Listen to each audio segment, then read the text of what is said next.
friends, welcome to my YouTube channel Think Urology and Gynecology. So friends, आज हम बहुत ही important topic के बारे में डिस्कस करेंगे जो कि आप सभी के मन में काफ़ी कॉमनली एक क्वेश्चन होता है कि अगर हमें पीरियड्स में कम ब्लीडिंग आती है तो कहीं इसका हमारी बॉडी पे कोई गलत असर तो नहीं पड़ेगा, कहीं इसकी वजह से ऐसा तो नहीं होगा कि हम प्रेग्नेंट ही नहीं हो पाएंगे, क्या यह हमारे स्वास्थ्य के लिए सही चीज़ है।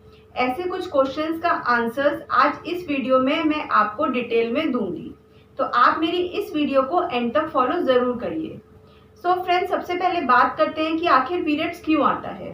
देखिए, हर साइकिल में ओवरी से एक फॉलिकल का साइज बड़ा होता है जो ईस्ट्रोजन और प्रोजेस्टेरोन नाम के हार्मोन रिलीज करता है, जिसकी वजह से जो यूट्रस की लाइनिंग होती है जिसको कि एंडोमेट्रियम बोलते हैं, उसकी थिकनेस यानी कि उसकी मोटाई बढ़ती जाती है, जिसकी वजह से यदि अगर फर्टिलाइजेशन हो जाए तो अच्छे से इम्प्लांटेशन हो सके और बेबी अच्छे से डेवलप कर सके। लेकिन अगर फर्टिलाइजेशन नहीं होता है तो इन हार्मोन्स की मात्रा कम होने लगती है, जिसकी वजह से जो लाइनिंग तैयार होती है यानी कि एंडोमेट्रियम जो होती है वो शेड ऑफ होने लगती है यानी कि गिरने लगती है और आपको पीरियड्स आने लगते हैं।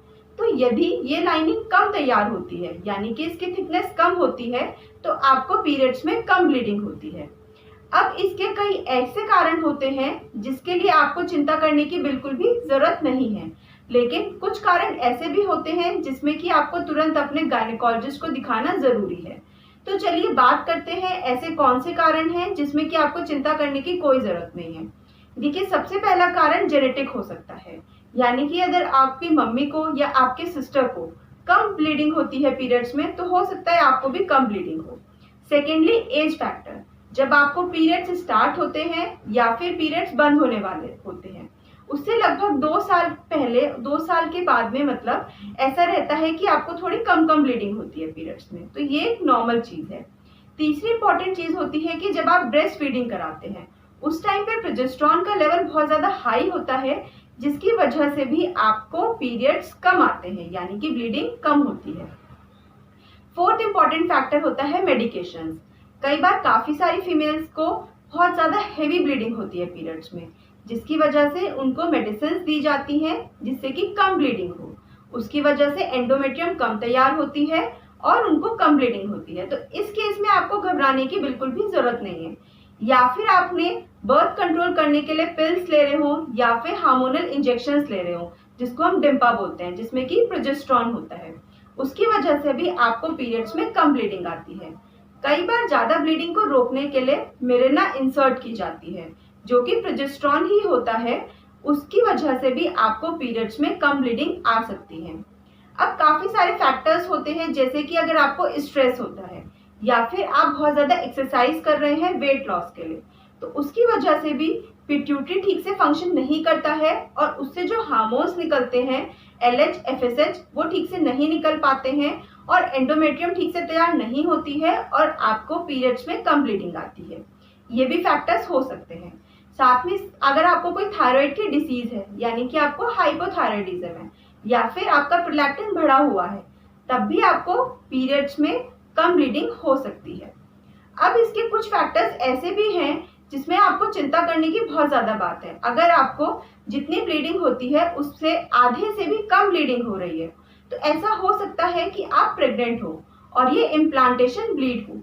लेकिन कई बार प्रेगनेंसी में क्या होता है कि प्रेगनेंसी यूट्रस में ना होकर ट्यूब्स में होती है, जिसको कि एक्टोपिक प्रेगनेंसी बोलते हैं। उसमें भी आपको आधे से भी कम ब्लीडिंग आती है।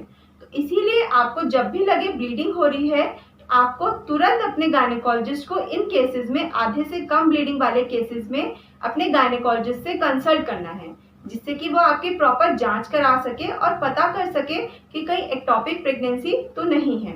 इस बात का खास तौर से ध्यान रखिए। फिर इंपॉर्टेंट फैक्टर्स होते हैं।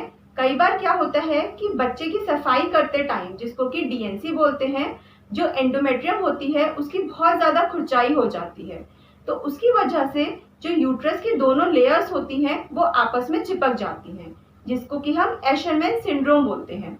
उसकी वजह से भी आपको पीरियड्स में कम ब्लीडिंग आती है। साथ ही एक और इम्पॉर्टेंट कॉज होता है जेनाइटल ट्यूबरकुलोसिस, यानी कि नीचे के ऑर्गन्स का ट्यूबरकुलोसिस। उस केस में भी आपको पीरियड्स में कम ब्लीडिंग आती है, तो आपको इस केस में अपने गायनेक से तुरंत कंसल्ट करना है। ऐसे केस में वो आपकी कुछ जांचें कराएंगी, जिससे जैसे कि सबसे पहले हार्मोनल एनालिसिस कराए जाते हैं, जिसमें कि LH, FSH, oestrogen, progesterone hormones देखे जाते हैं कि कहीं इनकी वजह से तो आपको पीरियड्स में कम ब्लीडिंग नहीं हो रही है। एशरमैन सिंड्रोम को देखने के लिए हम हिस्ट्रोस्कोपी कराते हैं, जिसमें कि दूरबीन द्वारा बच्चेदानी की जांच की जाती है। जेनाइटल ट्यूबरकुलोसिस को रूल आउट करने के लिए हम मेंस्ट्रुअल फ्लो को, मेंस्ट्रुअल ब्लड का फर्स्ट डे या सेकेंड डे वाला सैंपल लेके RT-PCR करते हैं, जिसमें कि देखते हैं कि कहीं जेनाइटल ट्यूबरकुलोसिस तो नहीं है। ये सब इन्वेस्टिगेशंस कराई जाती हैं। साथ में अल्ट्रासाउंड भी कराना पड़ता है ये देखने के लिए कि कोई और आपको दिक्कत तो नहीं है। तो ये सब कुछ टेस्ट होते हैं जिनके द्वारा आपके डॉक्टर ये पता करते हैं कि आखिर आपको पीरियड्स में कम ब्लीडिंग क्यों आ रही है, और इसी के अकॉर्डिंग वो आपको ट्रीटमेंट एडवाइस करते हैं। जो भी कॉज निकलता है उसका उसी के अकॉर्डिंग ट्रीटमेंट किया जाता है। सो फ्रेंड्स, ये सब कुछ कॉजेज थे कि आपको पीरियड्स में कम ब्लीडिंग क्यों आती है और आपको इसको कैसे इन्वेस्टिगेट करना है और उसको कैसे ट्रीट करवाना है। सो फ्रेंड्स, अगर आपको मेरी ये वीडियो अच्छी लगी हो तो मेरे चैनल को लाइक, सब्सक्राइब करना ना भूलें। अगर आपको कोई भी डाउट है तो आप हमें कमेंट करके पूछ सकते हैं। Thank you, bye bye.